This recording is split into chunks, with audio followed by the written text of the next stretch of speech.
Hello dear students, कैसे हैं आप सब लोग। आशा करता हूं अच्छे होंगे। मैं अंकित शर्मा आपका स्वागत करता हूं आपके अपने परिवार फिजिक्स गुरु में। यहां पढ़ते हैं हम ग्रेजुएशन के लिए फिजिक्स, केमिस्ट्री और मैथमेटिक्स।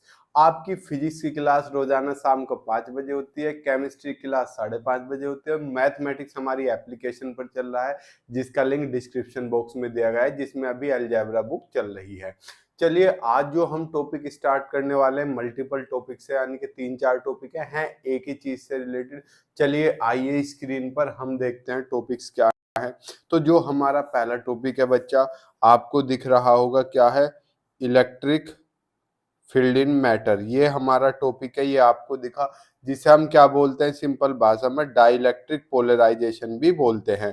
तो इसमें कोई रॉकेट साइंस वाली चीज नहीं है, एक सिंपल सा बड़ा बच्चा वाला टॉपिक है। क्या, when a dielectric insulator is placed in an external electric field, its molecule becomes electric dipoles oriented in the direction of field and the direction is said to be polarized। मतलब अरे यार, कोई dielectric था, आप ऐसे मान लो मेरे पास ये कोई स्फेयर है, इसमें क्या है plus minus minus plus plus, आपने इसमें इलेक्ट्रिक फील्ड अप्लाई कर दिया, क्या इलेक्ट्रिक फील्ड ऐसे है, तो इलेक्ट्रिक फील्ड प्लस से माइनस की तरफ चलता है, तो इसके प्लस तो माइनस की डायरेक्शन में पहुंच जाएंगे और माइनस प्लस की डायरेक्शन में। अरे ये माइनस तो प्लस की डायरेक्शन में और माइनस प्लस की डायरेक्शन में, प्लस माइनस की डायरेक्शन में पहुंच जाएंगे। तो ये क्या हो गया, पोलराइज्ड हो गया। तो अब आप समझे व्हाट इज पोलराइजेशन। तो पोलराइजेशन कोई एक साइंटिफिक टर्म नहीं है, मतलब है तो साइंटिफिक ही, लेकिन आपको इसके बारे में पता होना चाहिए इजीली। तो the dipole moment P induced in each molecule is proportional to the electric field। जितना ज्यादा इलेक्ट्रिक फील्ड लगाओगे उतनी तेजी से वो क्या होगा, पोलराइज्ड होगा, which is responsible for the polarization of the molecules. यानी कि अगर मैं आपसे कहूं जो आपने PM अप्लाई करा वो प्रोपोर्शनल है इलेक्ट्रिक फील्ड के, और आप इस प्रोपोर्शनल के सिंबल को हटाओगे तो कोई कांस्टेंट आएगा, कोई कांस्टेंट। कांस्टेंट क्या है, अल्फा। बेटा ये प्रोपोर्शनल का सिंबल है कौन सा, ये वाला तो प्रोपोर्शनल का है, और ये वाला है अल्फा। क्या है ये, अल्फा अल्फा अल्फा अल्फा। तो अल्फा क्या कहलाता है, the constant of proportionality alpha is called the proportional polarisability of the molecules. तो अब आप समझे कि ये क्या है, ये पोलराइजेबिलिटी। तो हम समझ गए ये प्रोपोर्शनलिटी कांस्टेंट अल्फा क्या कहलाता है, पोलराइजेबिलिटी कहलाता है। तो इसमें तो कोई रॉकेट साइंस नहीं, आपको ये चीज भी लिखनी है, ये जो डिब्बे में है ये भी लिखनी है, यही यहाँ स्पेस इसीलिए दिया गया था। तो हम समझे कि आपका क्या है, जब किसी डाइलेक्ट्रिक को हम एक्सटर्नल इलेक्ट्रिक फील्ड में लिखते हैं तो इलेक्ट्रिक फील्ड की वजह से इसके मॉलिक्यूल्स अरेंज हो जाते हैं माइनस प्लस की तरफ, प्लस माइनस की तरफ। तो इसे क्या बोलते हैं, पोलराइजेशन। और पोलराइजेबिलिटी क्या है, अल्फा, जो किसके बराबर है, PM/EM के। PM क्या है, प्राइम मिनिस्टर नहीं।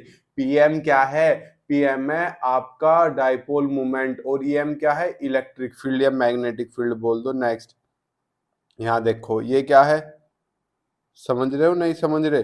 दस द पोलराइजेबिलिटी, पोलराइजेबिलिटी क्या थी, अल्फा ही तो थी।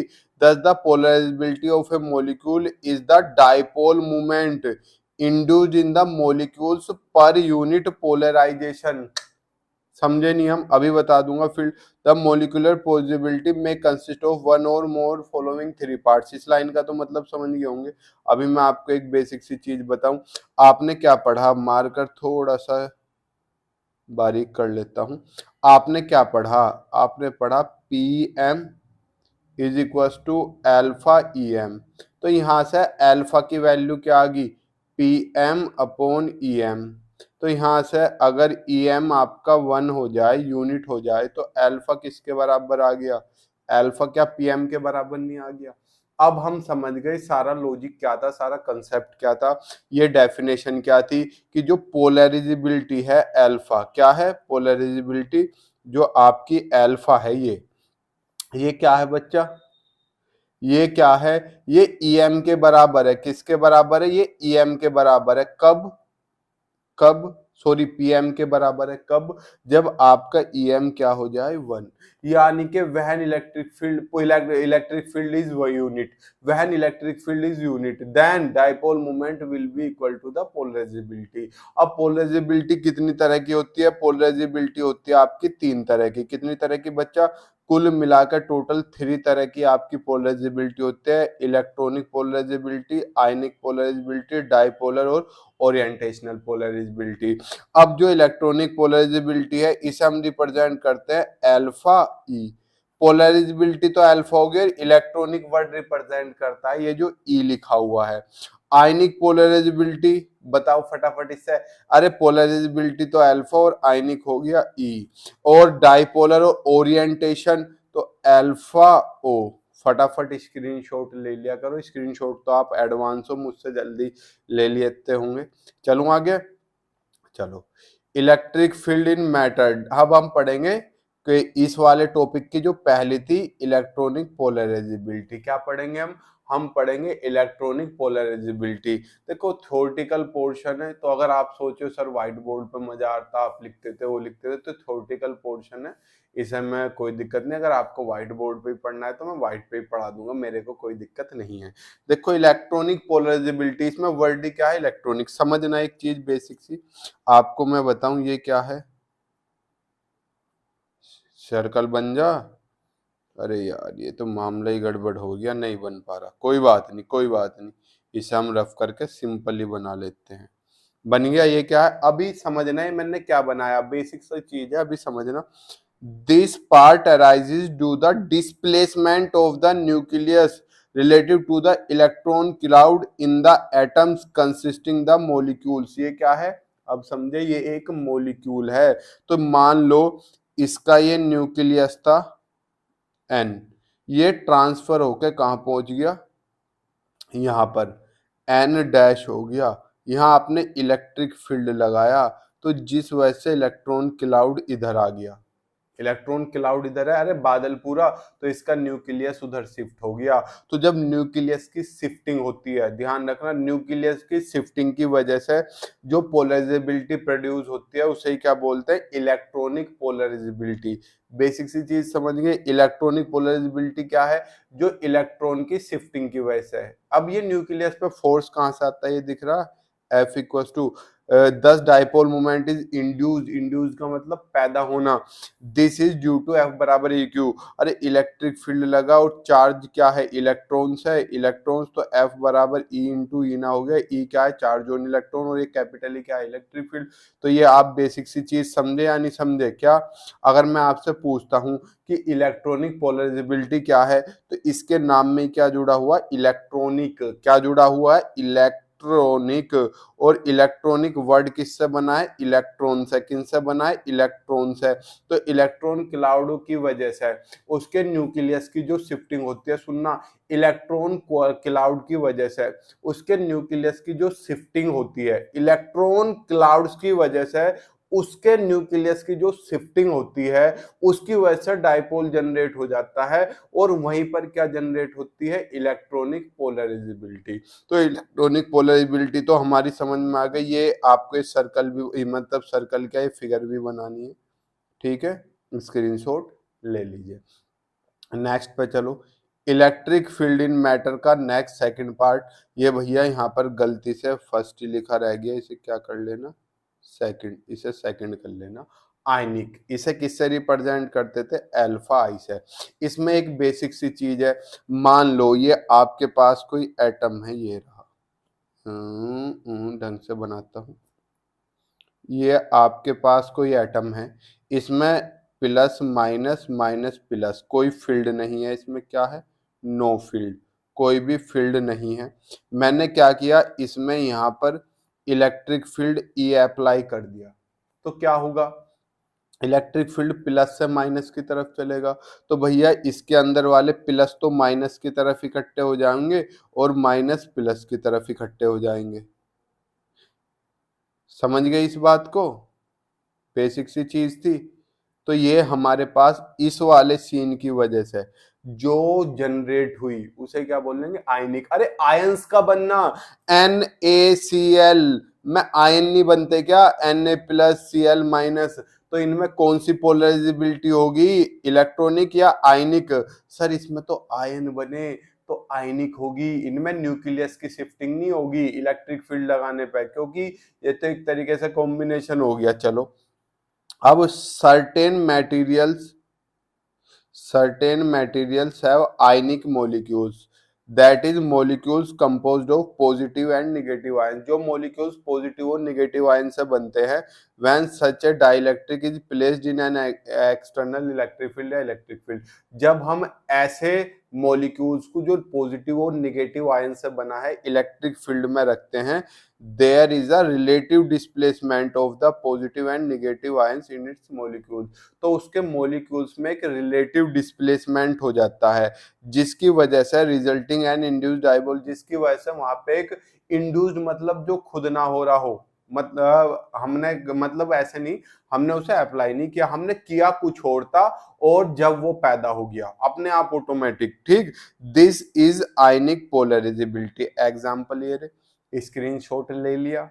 चलो अब नेक्स्ट डाइपोलर और ओरिएंटेशन, इसे समझना होगा, बेसिक सी चीज है। इसमें क्या है, नो कोई भी चलो पहले इसकी थोड़ी समझा देता हूं तुम्हें, जब मैं मार्कर येलो ही रहने देते हैं। If the dielectric have molecules with permanent dipole movement, यानी कि उनमें पहले से परमानेंट डाइपोल मूवमेंट था, रैंडमली ओरिएंटेड और उन्हें अचानक ओरिएंटेड कर दिया यानी कि घुमा दिया, they tends to align in the direction of the apply electric field. वे किस डायरेक्शन में घूम जाते हैं, इलेक्ट्रिक फील्ड की डायरेक्शन में, दस प्रोड्यूसिंग ए नेट डाइपोल मूवमेंट, और एक नया डाइपोल मूवमेंट बनाते हैं। तो दिस इज डाइपोलर और ओरिएंटेशन पोलराइजेबिलिटी अल्फा ओ। तो भैया यहाँ देखो क्या है, डाइपोलर तो इसमें ऑलरेडी पोल्स थे, यानी कि ऑलरेडी इसमें क्या था, जब ऑलरेडी पोल्स होने का मतलब है इसमें पहले से क्या था, डाइपोल मोमेंट थे बहुत सारे, अब उन्हें मिला के एक रिजल्टेंट बनाया गया है, तो जिस वजह से इसे क्या बोला जाता है, डाइपोलर। आपको मैं फिगर से समझाने की कोशिश करता हूं। ये मेरे पास कोई मॉलिक्यूल्स था, इसमें कोई भी फील्ड अप्लाई नहीं हो रहा था, नो फील्ड, कोई भी फील्ड इसमें अप्लाई नहीं हो रहा था। तो इसमें क्या था, डिफरेंट डायरेक्शन में डाइपोल मूवमेंट था, अलग अलग डायरेक्शन में मैंने क्या किया, इसमें इलेक्ट्रिक फील्ड अप्लाई कर दिया। क्या अप्लाई कर दिया, इलेक्ट्रिक फील्ड।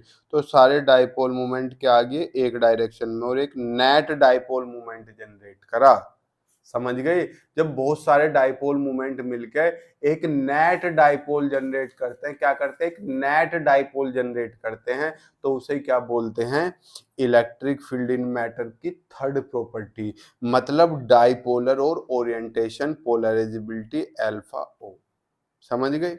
अब हमने तीन पढ़ी, इसका स्क्रीनशॉट ले लो, फिगर भी बनानी है जो मैं बना रहा हूँ, इन्हें मैं रफ कर देता हूँ। क्यों, क्योंकि यहाँ हमें एक चीज पता चली कि जो हमारी अल्फा है तीन हिस्सों में टूट गई, किस किस में, अल्फा इलेक्ट्रॉनिक, अल्फा आयनिक और अल्फा ओरिएंटेशन। तो ये एक तरीके से इन तीनों का ही सम होती है।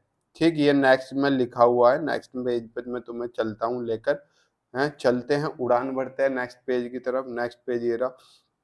10 कोरस्पोंडिंग पोलराइजेबिलिटी, कोरस्पोंडिंग मतलब सबको मिला के क्या बन गई, alpha is equal to alpha E plus alpha i plus alpha o. अब इन दोनों को मिला के एक नया नाम और दिया हुआ है, डिफॉर्मेशन। तो alpha D plus alpha note. तो हम इसे ऐसा भी लिख सकते हैं, जहाँ पे लिख सकते हैं वेहर अल्फा डी क्या है, alpha E plus alpha I is equal to deformation polarizability. क्या है ये, डिफॉर्मेशन पोलराइजेबिलिटी है, resulting from the deformation of the molecules, molecules के डिफॉर्मेशन से। अरे यार, जो थर्ड था आपका ओरिएंटेशन, उसमें मॉलिक्यूल्स का तो कोई डिफॉर्मेशन हो ही नहीं रहा था, उसमें क्या था, अलग अलग डाइपोल मूवमेंट थे, वे एक डायरेक्शन में आगे। पहले में मॉलिक्यूल्स चल रहे थे, न्यूक्लियस शिफ्ट हो गया था, सेकंड वाली में आयनिक में आयंस टूट के शिफ्ट हो गए थे, तो थर्ड में कुछ हो ही नहीं रहा था, थर्ड में डिफॉर्मेशन नहीं हो रही थी। ठीक, caused by the electric field.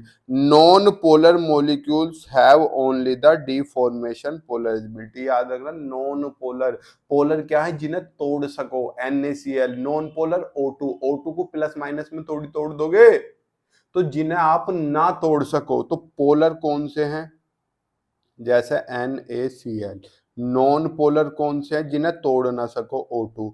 तो भैया जो नॉन पोलर मॉलिक्यूल्स हैं वे केवल कौन से रखते हैं, डिफॉर्मेशन। डिफॉर्मेशन का मतलब जो आपके नॉन पोलर हैं वे केवल दो ही दिखाएंगे, कौन कौन सी, एक तो इलेक्ट्रॉनिक और एक आयनिक। और जो आपके पोलर हैं वे इलेक्ट्रॉनिक भी दिखाएंगे और आयनिक भी दिखाएंगे और ओरिएंटेशन भी, तीनों की तीनों वो आपको दिखाएंगे।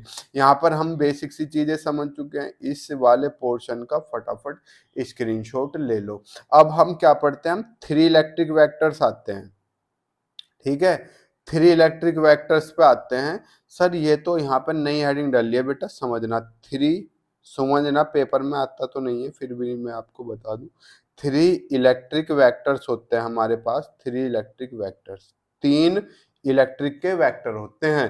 पहला क्या है, इलेक्ट्रिक फील्ड इंटेंसिटी, आपने ये पढ़ा हुआ है इसलिए मैं इसे लिखाऊंगा नहीं, इलेक्ट्रिक फील्ड इंटेंसिटी। दूसरा यही है जो आपकी स्क्रीन पर है, और तीसरा ये है इलेक्ट्रिक डिस्प्लेसमेंट। तो पहला क्या है, पहला आप समझ गए इलेक्ट्रिक फील्ड इंटेंसिटी, तो पहला मैं आपको नहीं पढ़ाने वाला, पहला मैं आपको नहीं पढ़ा रहा हूँ, इलेक्ट्रिक फील्ड इंटेंसिटी आप पढ़ चुके हैं, 3 इलेक्ट्रिक वेक्टर हैं ये। हम कौन सा पढ़ रहे हैं, केवल दूसरे वाला और तीसरे वाला। तो क्या है, डाइलेक्ट्रिक पोलराइजेशन P, इंपॉर्टेंट है, याद रखना इसे। When a dielectric material placed in an electric field, its molecules become polarized and the dielectric is said to be electrically polarized। समझ गए सर, ये क्या दिमाग में खिचड़ी हो रही है, अरे खिचड़ी नहीं होनी। पोलराइजेशन क्या है, डाइलेक्ट्रिक पोलराइजेशन क्या है, एक ही है, आप एक ही समझो, आप दिमाग को ज्यादा दौड़ाई मत, आप दोनों को एक ही चीज लेकर चलो, दोनों क्या है, ये एक ही चीज है। क्या, जब हम किसी डाइलेक्ट्रिक मटेरियल को किस में रखते हैं, एक्सटर्नल इलेक्ट्रिक फील्ड में, तो ये पोलराइज्ड हो जाता है, तो जिसे क्या बोला जाता है, dielectric polarization. The dipole moment per unit volume of the dielectric material is called polarization vector. इसे पोलराइजेशन वेक्टर को किससे रिप्रेजेंट करते हैं, पोलराइजेशन P, और ऊपर तीर का निशान लगा दो। तो आपका क्या हो गया, डाइलेक्ट्रिक पोलराइजेशन। अगर मैं आपसे पूछूं डाइलेक्ट्रिक पोलराइजेशन क्या हो गया, dipole movement of the dielectric upon volume of dielectric. Sir ये क्या लिखा, कोई बात नहीं, आगे लिखूंगा साफ साफ, अभी तो मुझे आपको मोटा मोटा बताना है, इतना तो आप समझ गए होंगे कि डाइलेक्ट्रिक पोलराइजेशन क्या है। अब यहाँ एक बेसिक सी चीज समझने की कोशिश करो, फिगर के थ्रू आपको समझाता हूं, मैं समझाने की कोशिश करूं। ये आपके पास क्या है, कोई पैरेलल प्लेट कैपेसिटर है, ये रहा, टू टू टू हो गया पैरेलल प्लेट कैपेसिटर। यहाँ आपने प्लस क्यू दिया हुआ है, यहाँ पे आपने माइनस क्यू, ये हो गया प्लस क्यू, टू टू टू टू, यहाँ क्या हो गया, माइनस माइनस। आपने इसमें कोई डाइलेक्ट्रिक स्लैब रख दी, ये रख दी। अब ये प्लस अपनी तरफ किसे अट्रैक्ट करेगा, इधर का प्लस माइनस को, और इधर का माइनस किसे अट्रैक्ट करेगा, अपनी तरफ प्लस को। तो इधर क्या आ जाता है, प्लस क्यू, और इधर क्या आ जाता है, माइनस क्यू। इस डेरिवेशन को हम पढ़ने वाले हैं। इसके बीच की थिकनेस हमने कितनी मान ली, डिस्टेंस कितनी मान ली, टी। ये हम बाद में पढ़ेंगे, तो इसलिए मैंने इसे आपको बताना जरूरी समझा। चलो, इलेक्ट्रिक डिस्प्लेसमेंट वेक्टर डी पढ़े, इलेक्ट्रिक डिस्प्लेसमेंट वेक्टर डी क्या होता है?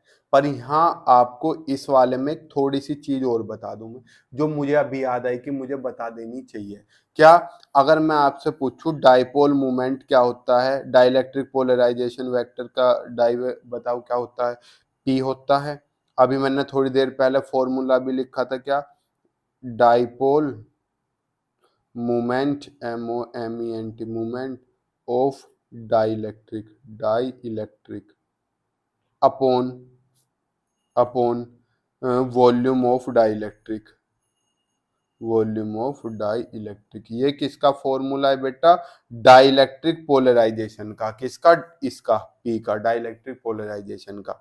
अब मैं यहाँ पे एक फॉर्मूला डराइव कर सकता हूँ। डाइपोल मूवमेंट क्या होता है? Charge into distance. तो चार्ज कितना है? मैं मान लू क्यू डैश, मान लू क्यू डैश ट्रांसफर हुआ, तो क्यू डैश इनटू डिस्प्लेसमेंट कितना हो रहा? T, upon volume. अरे वॉल्यूम क्या होता है? Area into length. लेंथ कितनी है इनके बीच की? टी तो माननी हुई है हमने। तो वॉल्यूम, सर ये वाली बात समझ में नहीं आई। अरे एरिया क्या होता है? एल बी, और वॉल्यूम क्या होता है? L B H. तो एल बी की जगह पे मैं एरिया नहीं रख सकता, तो एरिया इंटू लेंथ, ये मैंने ऑलरेडी कई बार पढ़ाया हुआ है। तो एरिया इंटू टी, टी से देखो क्या हुआ, टी से टी कट गया, कट गया टी से टी। अब आपको पता है चार्ज अपॉन एरिया, और सरफेस चार्ज डेंसिटी, क्या इसे सिग्मा से रिप्रेजेंट करते थे या नहीं करते? तो डाइलेक्ट्रिक पोलराइजेशन एक तरीके से सरफेस चार्ज डेंसिटी भी होती है। Dielectric polarization surface charge density भी होती है। इसका स्क्रीनशॉट ले लो। अब हम पढ़ते हैं इलेक्ट्रिक डिस्प्लेसमेंट वेक्टर डी। तो इसमें आपको याद क्या रखना है, ये कभी पेपर में आता नहीं, तो मैं इसमें डिटेल में नहीं घुस रहा, इसके एक फॉर्मूले की जरूरत है, बस मैं वो फॉर्मूला लिख देता हूँ। क्या? The electric displacement D is defined as D बराबर epsilon naught E plus P.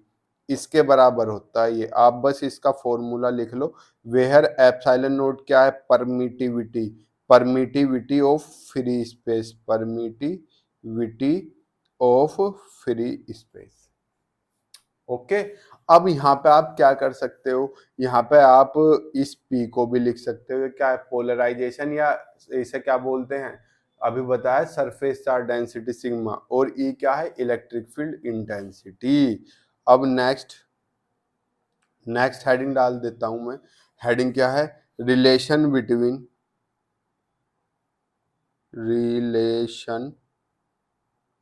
Between B E T W double E N, between three electric vector. Three electric vector, three electric vector. पहला कौन सा बताया था मैंने? E, electric field intensity. दूसरा अभी पढ़ा डाइलेक्ट्रिक पोलराइजेशन। और तीसरा इलेक्ट्रिक डिस्प्लेसमेंट वेक्टर डी। इन तीनों में रिलेशन बताऊंगा। सर ये कहाँ पढ़े? अरे डी तो अभी पढ़ा है, ये रहा, और पी आपने इससे ऊपर पढ़ा था, ये रहा, और पहला मैंने बताया था इलेक्ट्रिक फील्ड इंटेंसिटी होता है, इसे मैं आपको पढ़ाऊंगा नहीं। तो आप इसमें थोड़ी सी थ्योरी लिखोगे। क्या? Let sigma be the surface charge density. Sigma क्या है? सरफेस चार्ज डेंसिटी है, ऑफ किसकी? फ्री चार्ज की, फ्री चार्ज ऑन कैपेसिटर। किस पर? कैपेसिटर को दिया हमने, अरे कंडेंसर मान लो। And sigma s be the surface density, surface सतह की, surface density of bound induced. Induced मतलब हम खर खुच रहे थे और हो गया कुछ, इंड्यूस्ड चार्ज ऑन डाइलेक्ट्रिक। चलो अब यहाँ एक फिगर बनाता हूं। ये क्या है? जो मैं अभी बता रहा था आपको, इसकी आगे जरूरत पड़ेगी। इसे मैंने प्लस दिया, ठीक। इस पे क्या है? माइनस। ये प्लस क्यू, ये माइनस क्यू। इसके अंदर मैंने एक स्लैब रख दी, टू टू टू। इसमें प्लस की वजह से इधर क्या जनरेट हो जाएगा? माइनस। ढंग से आ जा भाई, माइनस ऐसा मत करे, मेरे बच्चे बुरा मान जाएंगे। ठीक है, वैसे ही ये गुस्सा चल रहा है आजकल। माइनस, इधर क्या आ जाएगा? प्लस। हो गया। तो अब यहाँ थोड़ी सी आप खोपड़ी चलाओ। जो भार की वजह से इलेक्ट्रिक फील्ड है, वो तो ये रहा, ई ओ लिख दूं। ई ओ का मतलब क्या है? ई आउटर। कितना? ई आउटर। और जो अंदर जनरेट होगा, अंदर कितना जनरेट होगा बताओ, बताओ मुझे। अरे अंदर वाला ऐसे जनरेट होगा, ऐसे। तो रिजल्टेंट इलेक्ट्रिक फील्ड कितना? बाहर वाला या अंदर वाला? ई डैश मान लो इसे, जो आपका मन करे। तो हमारा इसलिए electric field the magnitude of electric fields due to sigma and sigma S R. जो एप्सिलॉन नोट है, एप्सिलॉन नोट सॉरी ई नोट क्या, ई ओ, ई का मतलब है इलेक्ट्रिक फील्ड आउटर सरफेस का, कितना होगा sigma upon epsilon note. Sir ये कहाँ से आया? अरे हमने नलाई को निकालना नहीं था 2 प्लेट की वजह से लास्ट क्लास में।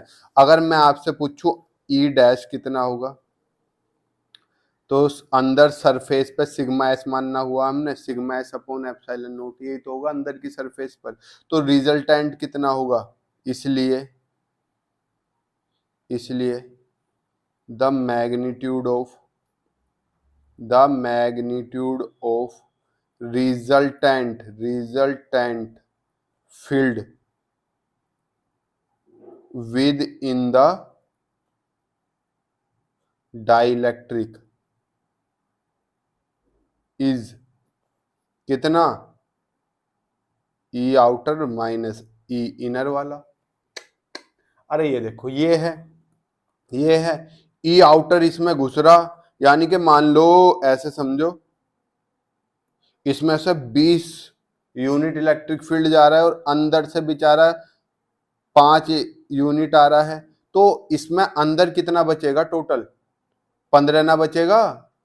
अरे यार मेरे अंदर 5 यूनिट इलेक्ट्रिक फील्ड है और सामने से 20 आया, 20 ऐसे आ रहा है और मेरे वाला ऐसे है, तो जो मेरे से शरीर को बॉडी से बाहर निकलेगा वो कितना निकलेगा, 20 घुसा, 5 उससे लड़ रहा है, तो बाहर 15 ही तो निकलेगा। तो यही तो मैंने लिखा है, कोई रॉकेट साइंस थोड़ी लगा दी मैंने इसमें यार, इतनी बेसिक सी चीज के बारे में सोचना पड़ रहा है। तो ई नोट कितना, sigma upon epsilon note minus ई dash sigma S upon epsilon note.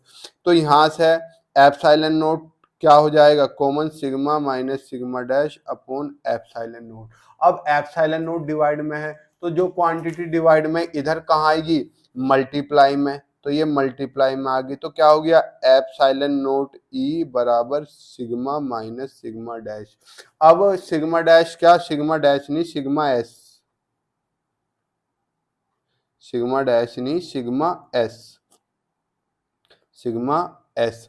अब सिग्मा एस के बारे में आप जानते हो क्या है, सर हम तो नहीं जानते, अरे नलाई को जानते हो, अभी बताता हूँ। सिग्मा एस इधर आके प्लस का, तो कितना हो गया सिग्मा माइनस, या सिग्मा को इधर ले आओ, क्वांटिटी को प्लस कर लो, पूरी को प्लस में कन्वर्ट कर लेता हूँ।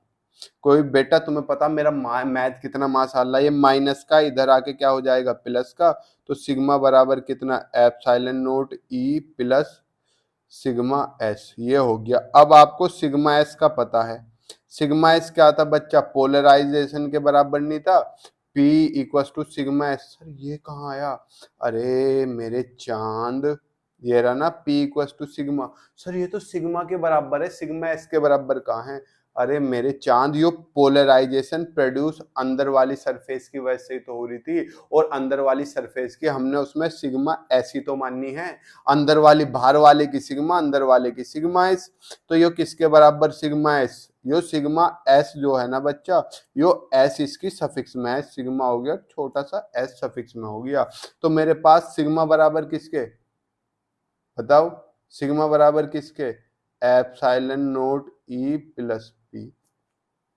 सर चलो मान ली, और एप्सिलॉन नोट ई प्लस पी किसके बराबर है बेटा, देखो एप्सिलॉन नोट ई प्लस पी किसके बराबर है, किसके बराबर है, डी के, ये रहा ना इलेक्ट्रिक डिस्प्लेसमेंट, तो हम एप्सिलॉन नोट ई प्लस पी की जगह पे क्या लिख सकते हैं, डी। तो हैंस